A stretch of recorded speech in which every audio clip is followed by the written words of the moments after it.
It's the Sports Bash with Mike Gill. Do I have everybody's attention now? On 97.3 ESPN and the 97.3 ESPN free mobile app. The lineup construction, we're going to go through that and try and figure out a better way to have score runs on a consistent basis a little bit more. Is there a different way?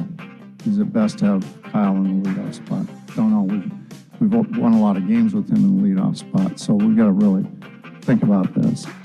Rob Thompson earlier today, he asked the question, is it best to have Kyle in the leadoff spot? Let's get into it now. Frank Klose, 97.3 ESPN.com Phillies insider, as we wrap up another Philly season, Frank, the post-mortem edition of the mailbag. But you heard Rob Thompson, who, by the way, let's start there. Rob Thompson not only will be back next year, he got an extension through 2026.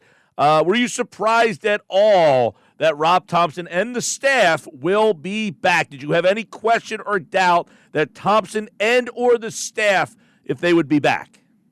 I didn't really. If you look at his 3 seasons as a Phillies manager, I mean, he's got perhaps, I meant to look this up, but he's probably got one of the best, if not the best, winning percentage as a Phillies manager in Phillies history. So it's really kind of hard to argue with what he has done. Now, it is number one, by the way, 575. Yes.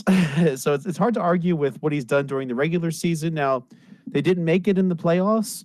I think that maybe you start with the manager and you say, all right, is he the problem? I think they quickly determined no. In fact, they gave him that extra year, so he's not going into next season as a lame duck manager. I think that's really important. But, Mike, the coaching staff was not extended through 2026, right? So they're all back next year, but maybe there's some gray area there for later. But I think overwhelmingly they think that this failure this year was on the players and not on the manager or coaching staff. And I think you're going to see them retool this team a little bit to perhaps put them in a better situation where they can be successful. All right, so I don't have a problem with what you just said. They're saying the message is this is on the players, not the manager, and I would agree. Here's the problem. Dombrowski made it seem like, well, we're good enough. It's not like we're not good enough. He didn't say we have a missing piece. He said we just weren't good enough when we needed to be. And it didn't sound throughout his press conference today that there was any opportunity to improve this team. Well, he did seem to own the Austin Hayes move not working out. Now, I don't know about that. He seemed like he made a lot of excuses of, well, he was hurt. We really thought he was going to be a difference maker for us. Well, that's what I'm saying. He owned it. He said, I thought he was going to be better than he was. Now, he did have that kidney infection, so I don't know how much you can blame Austin Hayes for that. But really, that was the extent of his offensive moves in that outfield. So I think he did seem to suggest that, they got that one wrong. But beyond that, I mean, it's this offense is supposed to win. You have superstar after superstar after superstar. When you added Trey Turner last year, you're supposed to be able to go for the kill. And unfortunately, that hasn't happened. The Phillies have actually lost a series sooner each of the last 2 seasons. Yeah, listen, I agree. I think they thought that Hayes was going to be a difference maker. He ends up getting hurt, doesn't work out. But it didn't sound like, you know what, we need to move on from that and upgrade that whole situation. He said today, well, the infield's intact, and we like Castellanos, we like Marsh. They're going to send Rojas down to Clearwater for the winter. Didn't sound like there was a whole heck of a – now, listen, it could be lip service. I get it. But did you get the feeling that there's a big change somewhere in there? And that's why I don't want to say I'm surprised. I didn't think the manager was going to get fired. I thought maybe Thompson would have said, you know what?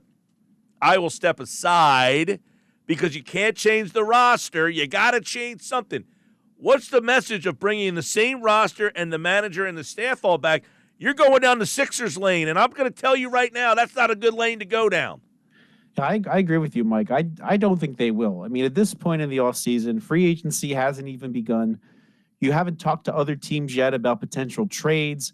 I think at this point you have to basically pay lip service, as you said, to each of their players that they have. I don't think he's going to say, yeah, maybe we'll move on from Kyle Schwarber or something earth-shattering like that. But the way that they sort of talked around them, I can see some things have the potential to change. You mentioned perhaps a lineup change, including Kyle Schwarber, maybe not leading off. I mean, I think that was the biggest thing here. So it seems to acknowledge that they do have to change this mix a little bit. Now, he can't just be – he's not going to speak ill of his own players at this point in the offseason. So he's got to say that he likes everyone.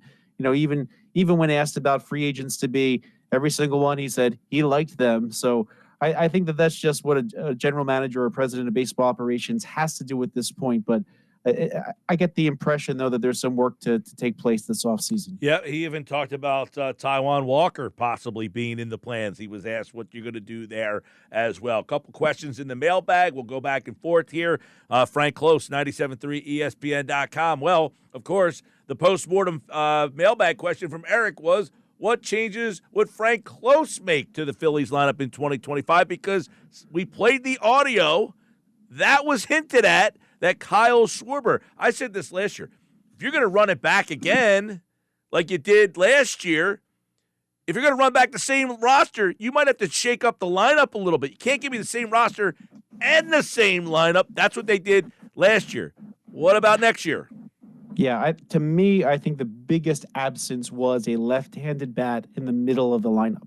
You had Kyle Schwarber leading off. You had Bryce Harper batting third. And then what after that? I mean, your lefties were Brandon Marsh, who had a hot start and then sort of faded away, and Bryson Stott, who never really seemed to develop into that contact hitter that a lot of us thought he would be. A lot of us thought him being a left-handed Alec Boehm, looking at Alec Boehm's first half of the season this year. And so you got past Harper, and there was just really no left-handed threat, and that led them the last couple of weeks to be putting Cody Clemens in left field. I think they need a left-handed bat in the middle of that lineup. Now, the reason they talked about Schwarber some, I think, might be to that end, because if your two lefties are done after the third hitter in the lineup, that's not really helpful when you're facing a tough righty. So that could be part of the bigger picture solution, moving Schwarber to be more in the middle of the lineup and use some of that power to drive in some runs. But even Rob Thompson said, hey, look, when Kyle Schwarber's leading off, the Phillies win. And that's historically been the case. I argued on this show many times against that. And then at the end of the day, if they're winning with Schwarber in the leadoff spot, it might be hard for them to get away from that. Yeah, I'm not one of those people that say, like, hey, you got to move him. They've won a lot. But I am one of these people that say, you got to change something. You can't say we're going back with the same roster and we're going to pencil in the same lineup card. Can't do it. Not if you're bringing back everything the same. Something has to change because it's not getting done. You're progressively losing around earlier and earlier and earlier. So you can't come back with the same manager, the same hitting coach, same pitching coach, and then write Schwarber, Turner, Harper, Castellanos, Boehm. You can't do that. I mean, it's not going to work. The fan base would revolt, I think. Yeah, I agree. And let's be honest, center field and left field never really fleshed out into anything steady. So they clearly have some decisions to make, whether it's some combination of the players they have at one of the positions and bringing somebody else in. Maybe the left field spot is where they can get that left-handed bat. I don't, it's still early to see who's out there. I don't see them spending a lot of money in free agency, but there'll be opportunities to make trades. I think left-handed bat who can play the outfield probably is going to be high on his shopping list. A lot of people going to ask this question, but Seth gets his name read on the radio today. Do the Phillies have a shot at Juan Soto? That would be an outfielder. Yeah, it sounds like exactly the player I just described that the Phillies would certainly benefit from having in the lineup. I just can't see the Phillies adding another superstar with a super salary to this mix. It just at some point you have to stop just loading up on the high dollar items. Now, last time the Phillies did it, it was Trey Turner, and they had essentially Gene Segura coming off the books, Didi Gregorius coming off the books, and they essentially matched his salary when they made that change. There's no real big money coming off the Phillies this year, which makes me think that they would be hesitant. I know John Middleton's a big spender, but I mean, with the $250 million payroll, you got to be able to figure this out. And so I tend to think that the Phillies won't be shopping in that Juan Soto category. I think when you have players like him, especially represented by Scott Boras, I mean, remember it was March before Bryce Harper signed. I think the Phillies would like to get that settled. And if to get it actually settled, I think you need to do something earlier in the offseason. I just can't see it being a really good fit. Yeah, he's got the relationship with Harper. Yeah, he's got the relationship with Kevin Long. But unless they do something dramatic like trade Kyle Schwarber, with people like that, maybe not. I mean, maybe if they're getting Juan Soto, it could be part of a solution. I don't know. I just don't see them going that big especially when they have many long-term contracts. And Soto's going to eclipse certainly the ones that Harper and Turner have gotten from the Phillies in recent years. Frank Klose, 97.3 ESPN.com. I'll let you answer this question because I got a text earlier about it, and I want to see what you have to say. Do you think the Angels would give Mike Trout away for free if a team took his contract, and would the Phillies be interested? Yeah, I think anybody that was willing to just take him off their hands, they'd be happy to get rid of that contract. I mean, you're looking at 6 years at $38 million per to be taken off of their roles. But here's the problem with that: if you're trying to trade with the Phillies, how are the Phillies going to fit a $38 million salary into this mix here, especially one that hasn't been able to stay healthy, who, of course, everybody loves and has a great history, but that's a lot of money for a big question mark for your left field spot. Even though if all things were equal and he didn't make that kind of money, he might be a nice piece to have. And so usually the conversation goes, well, maybe the Angels can take money back. Well, what are you going to do? Dump Taiwan Walker on them?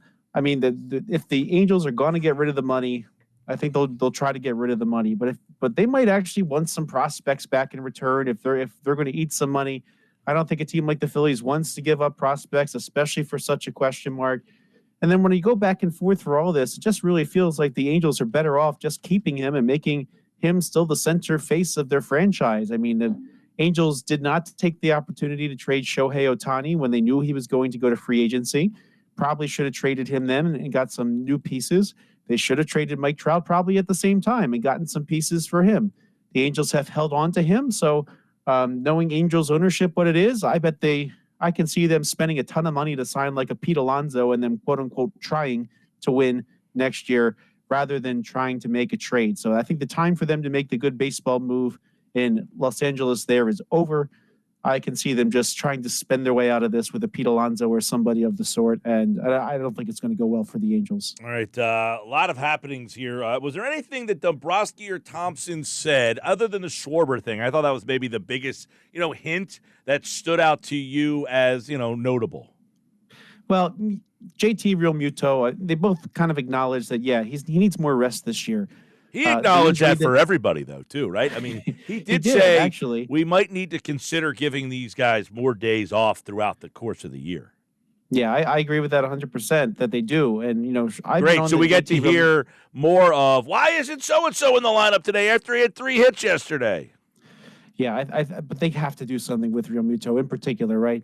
He had a lot of nagging injuries, towards the end of the season, for a few seasons in a row. He had the little knee issue in the middle of the season, and as you kind of heard today, that it bothered him more than just when they finally decided to give him an IL stint. And they really seem to keep coming back to the idea that they might need some catching help. I mean, Garrett Stubbs is beloved in the clubhouse, but would he be a suitable guy playing two times a week? I don't know. Rafael Marchand, as Dave Dombrowski even acknowledged, he really didn't answer the question for the Phillies this year because he keeps getting hurt. I mean, he came up for a while. Phillies really liked what they saw of him. He had some pop with his bat and he looked really good behind the plate, but then he got hurt again. So when later in the season they needed another catcher, they weren't able to call upon him. So that's when Aramis Garcia came up. So I think you might see them move towards getting a catcher who can play more. I mean, I personally really like what Atlanta did. They had Travis d'Arnaud, and they also added Sean Murphy, and both of them get turns taking at bats in that lineup. And, they kind of have 2 very productive hitters behind the plate. I don't know if the Phillies can add somebody like that, but I think they're going to be having a real serious discussion about that this offseason. And as they said, though, they got to get JT Realmuto on board too, because hey, I don't want my player to ever want to have to sit at once a week. I like the player that wants to be in the lineup every day, but you got to look out for his better health, and then he could pay more dividends down the end because Realmuto with his bat, at least he didn't seem to have a whole heck of a lot left in it at the end of the year, and he was even batting 7th behind some other bats that in the past he would have easily hit in front of. So I think you got to keep him fresher, and they seem to acknowledge that. Frank Klose, the season's over. We'll see what happens as, of course, the Phillies have not a lot of wiggle room to make moves. They got everybody signed except for 3 guys, Estevez, Hoffman, and Turnbull. And, of course, we'll have plenty on the offseason here on the Sports Bash. And spring training 2025 will be here before we know it. February comes quick. And, Frank, you'll be back there. I'll be back there. And hopefully the Phillies have a little different look. Although if you listen to Dave Dombrowski today, it doesn't sound like it's going to be a lot different. I beg to differ, but we'll see. I'm looking forward to that white sand on the Florida beach. All right, buddy. We'll talk to you through the offseason. Thank you, Mike.